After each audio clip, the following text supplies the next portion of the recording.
Hello everyone, we're going to be shooting 22 long rifle today at 200 yards using a CMMG 22 conversion bolt. Okay, so the rifle is the Ruger MPR and the scope is the Primary Arms PLX 128. Okay, so let's take some shots. I had a really good run before where I was like hitting the target, like, you know, I was going ding ding ding ding one after the other. I tried to position the camera so you guys could see downrange, but you really couldn't see anything. So I'm just gonna position you guys so that you can see me in the gun. Okay. So you're listening to the dings, and then afterwards we're gonna talk a little bit more about how I got there, because this scope has a 50-yard zero with a 77 grain 5.56. Okay.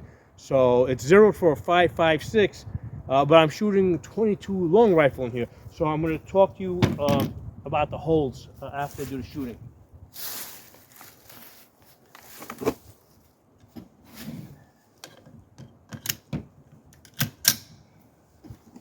So I can see the wind is from the ribbons here. It's pushing a little bit to the right, so it's about 3 to 5 miles to the right.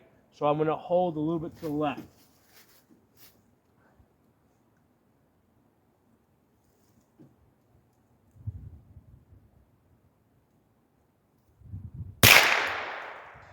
Hit.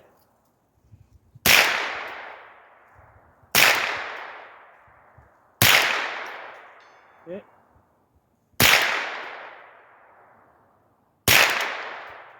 Hit.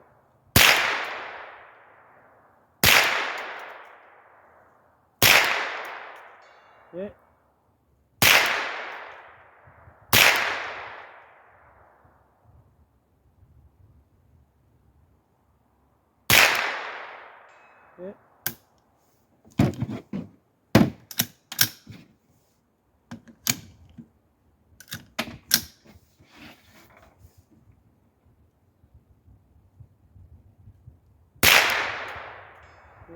Hit. Hit.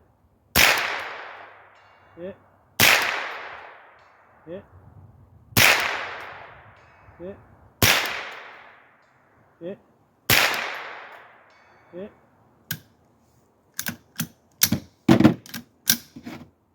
So far we got some good things in there at 200 yards with this 22 long rifle.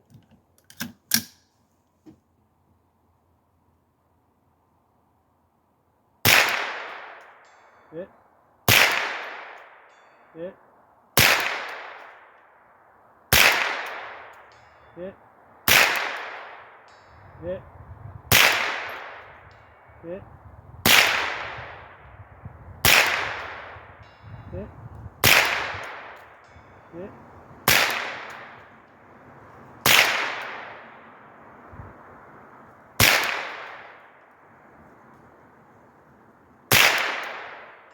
Hit. Hit. Hit. Hit. Hit. Got the wind coming straight in at me now.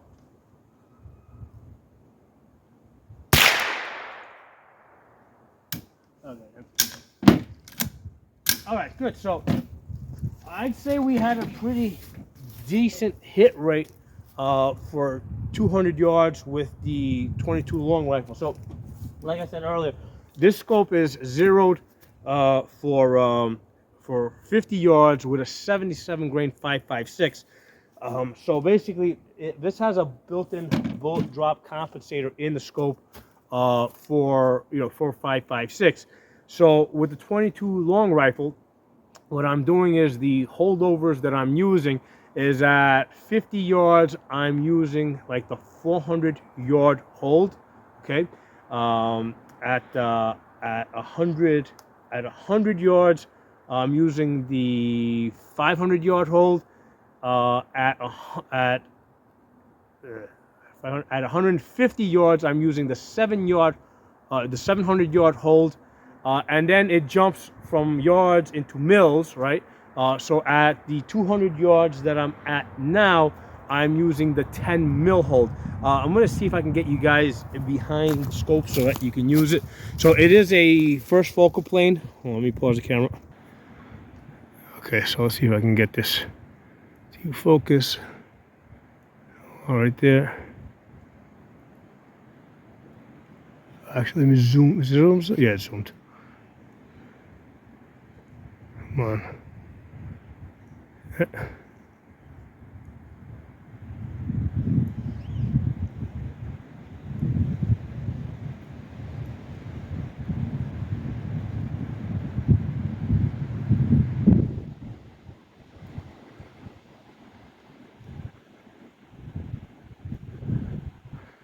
For a brief second.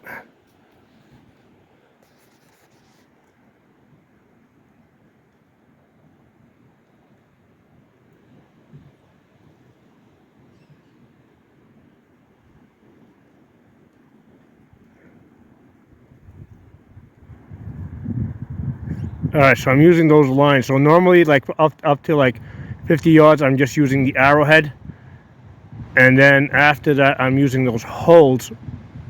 So that barbell that you see at the first barbell that you see, that's what I was using at 200 yards. So that at 200 yards, basically that's the 10 mil hold. So normally I'd have to be like something out to 800 yards in order to be using that with a 5.56. So I was holding, since the wind was blowing left to right, I was holding on the right side of the barbell in the middle of my plate.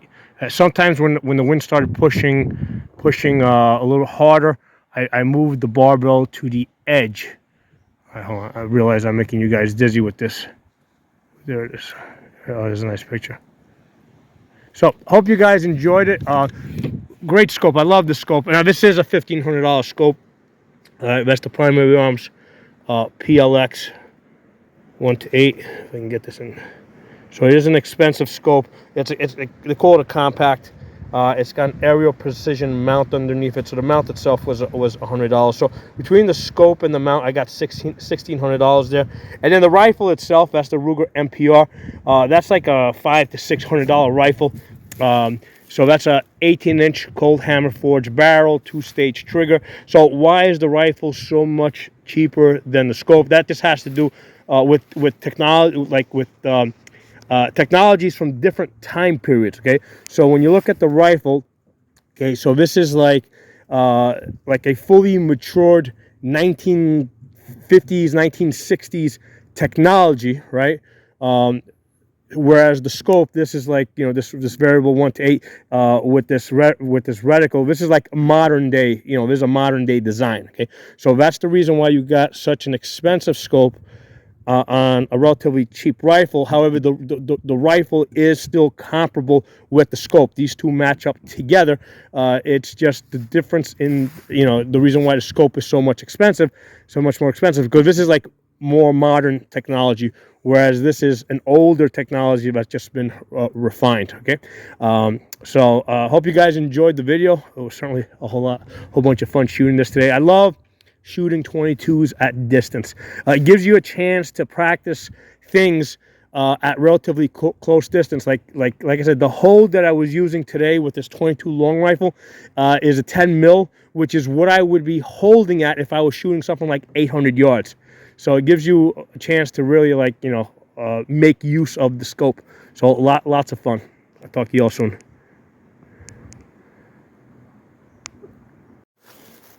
This is so much fun. I'm gonna run another magazine at this. Again, this is at the 200 yards. You're listening for the dings.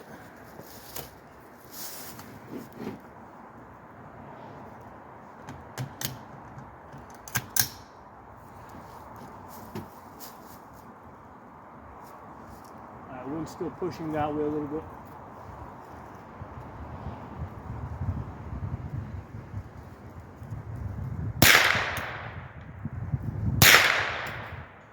Hit. Hit. Hit. Hit. Hit. Hit. Hit.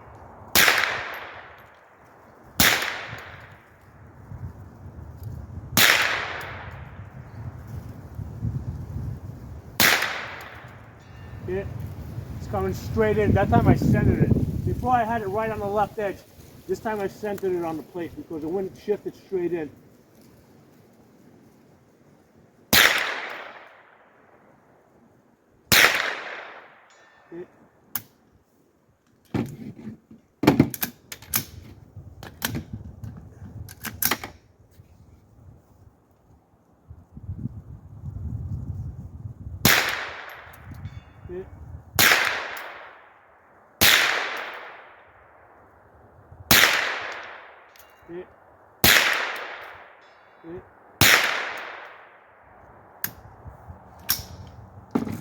Towards the end, like I had to actually move the barbell a little, like actually off the plate, like just left of the plate. So we got one more round here. Let's see if we can make this count.